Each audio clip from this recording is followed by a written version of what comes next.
My whole family was invited to my cousin's baby shower, except me. I found out through a Facebook post.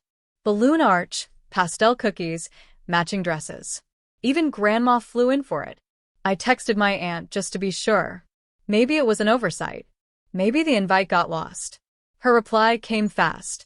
We didn't think you'd enjoy it since you can't have kids. I stared at those words until they blurred. Then my mom followed up like punctuation to a wound. It would have just made things uncomfortable. For you and for everyone else. Like my grief was something contagious. Like my body's silence made their joy louder. I took a breath, swallowed the lump in my throat, and typed back. You're right. I wouldn't have enjoyed that one. Then I turned off my phone. My name is Eliza. And if you think you know how this ends, stay tuned. What happens when they erase you from the story, but you come back as the headline? 2 weeks later, I sent out my own invitations. Handwritten. No digital copies. No leaks. Venue, private. Dress code, neutral tones. Theme, wholeness. No one knew what it meant. Until they arrived. A soft-lit garden. Acoustic music. Tables dressed in sage and ivory. And me standing in the center, baby in arms. Wrapped in a honey-colored blanket, cooing beneath fairy lights. A judge stood beside me. A social worker smiled from the edge of the crowd. And when I spoke, my voice didn't shake. I'd like to welcome you to a celebration of something long prayed for, cried over, and finally answered. I paused. Please meet my daughter. And yes, she didn't come alone. 2 steps behind me, a nurse wheeled out a second carrier. Twin boys. Brothers. Ours. The gasps were audible. But louder were the notifications. By morning, the photos had gone viral. And the comments? Oh, the comments had teeth. The first comment was from my cousin, the one whose baby shower I wasn't welcome at. Wow. Didn't know this was happening. Congrats, I guess? I didn't reply, because this wasn't about them anymore. It never really was. They just made themselves the center of a story they weren't even invited to hear. But the internet? The internet heard me loud and clear. The post hit 200K likes in 2 days. Strangers wrote things like, "This gave me chills." Adoption stories like "This deserved billboards." "The way she said didn't come alone." Iconic. And buried beneath the praise? A single message from my mom. "Why didn't you tell us?" I stared at that one for a while, because I had told her about the paperwork, the waiting, the interviews, the nursery I built with my own 2 hands. She just didn't listen. Didn't ask. Didn't care until it was public. I typed back. You made it clear I wasn't part of the baby conversations anymore. I didn't think you'd be comfortable. She left it on read. The next day, Aunt Valerie called. The same aunt who said, "We didn't think you'd enjoy it." She started with fake sweetness. "We were just shocked, Eliza. You didn't prepare us." I let her speak. Then I said, "You threw a whole shower without me. But somehow I'm the one who should have prepared you." Silence. I didn't need permission to become a mother, I added. I just needed peace. And I had it now. The twins were small, fussy, unpredictable, and perfect. Their cries filled the house with something sacred. Their bottles sat where wine glasses used to be. Their presence rewrote every definition I'd once been handed. And in the stillness of 3 a.m., as I rocked one and hummed to the other, I whispered something only the walls heard. You were worth every room I was left out of. By the end of the week, my family chat was chaos. Screenshots of the adoption post bounced around. Someone said I made them look bad. Another asked if I'd done this for attention. And Mom?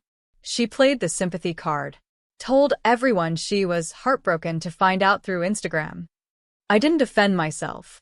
Didn't explain the late nights, the screenings, the 5 failed matches before these 3 finally came home. Because explanations were for people who earned them. And they hadn't. Ava, the cousin who threw the baby shower, finally texted me directly. Ava, it just would have been nice to know. We're family. Me. You're right. Family should know. So why didn't I? She never answered. Instead, Mom called the next day. No hello. Just, you could have waited until after the holidays. It was a lot. I almost laughed. They excluded me from every holiday, every baby event, every conversation about real motherhood. Now that the spotlight shifted, suddenly I was too much. So I told her calmly, don't worry. You won't have to make space. We're building our own traditions. Then I hung up. That night, my doorbell rang. It was Aunt Valerie, holding a teddy bear and a cake from the store. I opened the door slowly.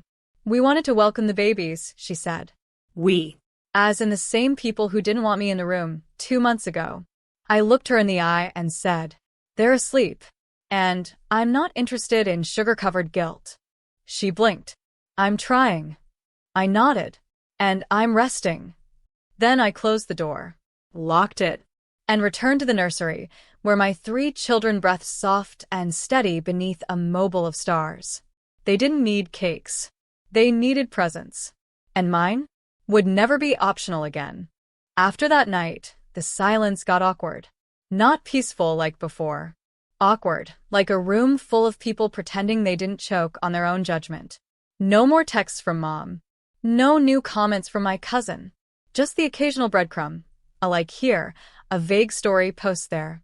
They were circling, watching, waiting for me to fold. But I didn't. I was too busy memorizing bottle schedules, learning lullabies, and falling in love with chaos. One afternoon, I posted a video. All 3 babies giggling on the play mat, drool and squeals and pure light. Caption: My miracle times 3. It went viral again. Hundreds of women messaged me privately. Infertility warriors. Single mothers. Foster to adopt families who'd been made to feel less than by their own blood. One message stuck with me. Your story is the first time I didn't feel ashamed. Thank you for making space for us. And that's when I knew. This wasn't just a celebration. It was a reclamation. I started writing. Late nights after the babies were down. Stories. Essays. Posts about what it means to be a mother without biology. Without approval. Without applause. It caught attention. A major parenting site asked me to contribute. A podcast wanted to feature my journey. I said yes. Not for fame. But because truth deserves a microphone. Especially when it's been smothered for years. And then came the message from my brother. Hey, just heard about the twins. Didn't know there were 3. Congrats. We should catch up. I stared at it. This was the same man who stood silent when Mom made infertility jokes. The same man who handed out party favors at a baby shower I wasn't invited to. I didn't reply. Because closure isn't something I owed anyone anymore. It was something I gave myself. The moment I picked up my daughter, felt her hand curl around my finger, and whispered, "You'll never feel left out of the room that built you." The podcast aired on a Monday morning. I almost didn't listen, too busy burping one baby and soothing another. But when I finally hit play, I froze. Because I heard my voice. Calm. Steady. But laced with everything they ignored for years. I was always told I'd make a great aunt, I said in the episode. Never a mother. As if nurture depended on biology or permission. Then the host asked, "What would you say to the people who excluded you?" I answered without hesitation. "Thank you. You made space for me to find the children who are waiting, not in my past, but in my future." By noon, my inbox exploded. Not from strangers. From family. Aunt Valerie. "That was unfair, Eliza. You made us sound cruel." "Mom, why did you make this public? This could have been private." "Cousin Ava, you're clearly still bitter. This isn't healing, it's performance." But that's the thing they never understood. When your pain was made private for so long, healing out loud isn't revenge. It's justice. So I didn't respond. Instead, I posted a follow-up video. The twins asleep on my chest. My daughter in the background, painting stars on the wall. Caption: Healing isn't quiet. It's bright. And if that burns the ones who tried to dim you, let it. The comments poured in again. "This is what resilience looks like. I hope my future daughter sees women like you." And suddenly, my narrative wasn't theirs anymore. Not edited through their shame. Not filtered through their discomfort. It was mine. Messy. Loud. Beautiful. That evening, Mom sent one last message. I don't know who you've become. I looked at my reflection in the window. Dark circles.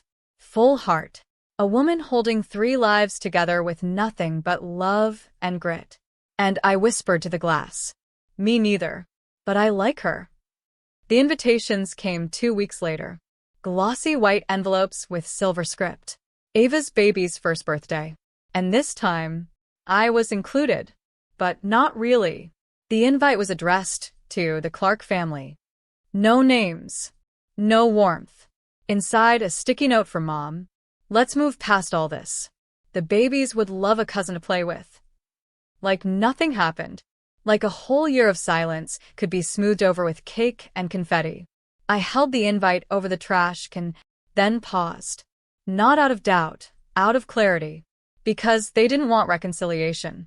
They wanted reputation repair. They saw the headlines. The podcast. The TEDx invite that just landed in my inbox. Suddenly, I was valuable. A good look.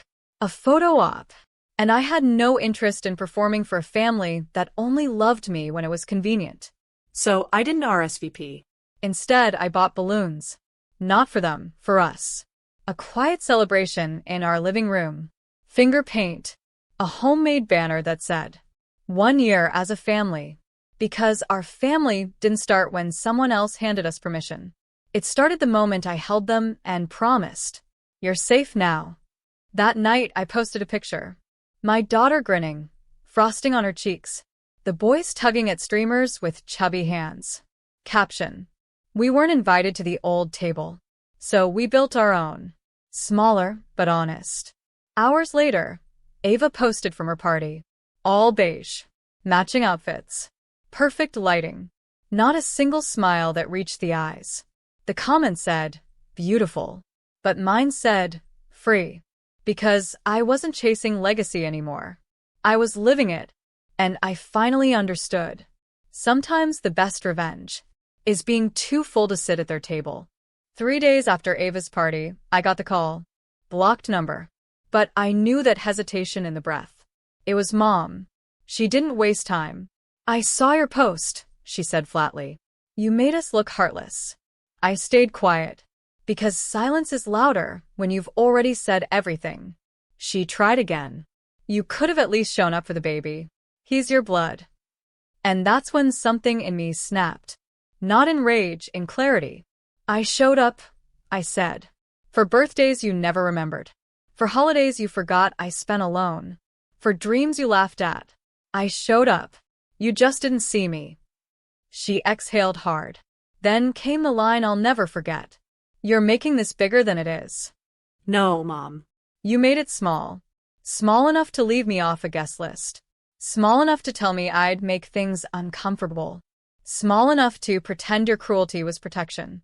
And now that I'd outgrown your box, it scared you. I hung up, not with anger, with relief.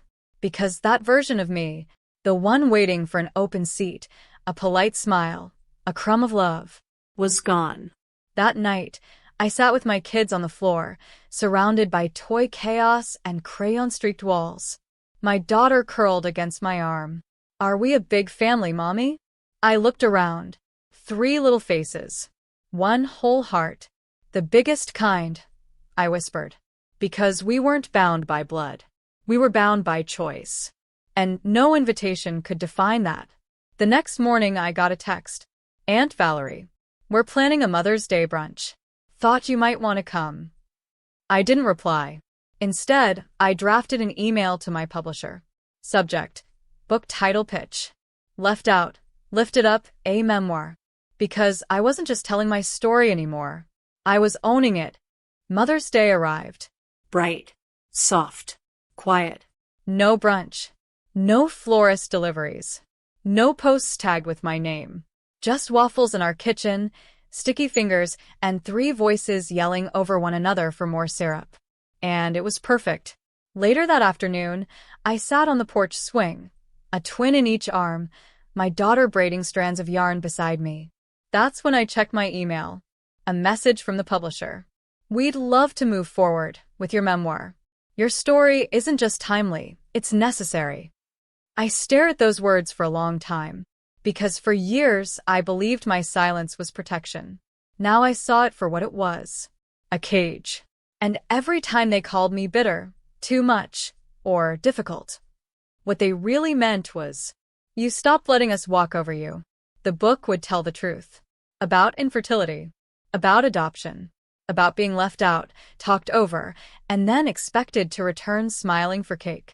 But more than anything, it would be about building your own damn table, even if you have to carry the wood yourself. That night, I posted one final photo. My kids asleep on the couch. A book draft on the table. The caption? They said I wasn't a mother. Now I tuck in 3 of them every night and write the story no one else dared to. No hashtags.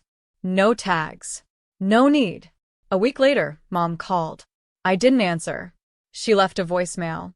I hope the kids are well. I wish things were different. So did I. But I didn't wish for her anymore. I wished for softness. For safety. For futures full of yes after a lifetime of no. I looked at my babies. Not born for me, But born for me. And whispered, you were always mine. No table. No invitation. no apology could match that. Because sometimes, the people who leave you out are just clearing space for everything you were meant to build.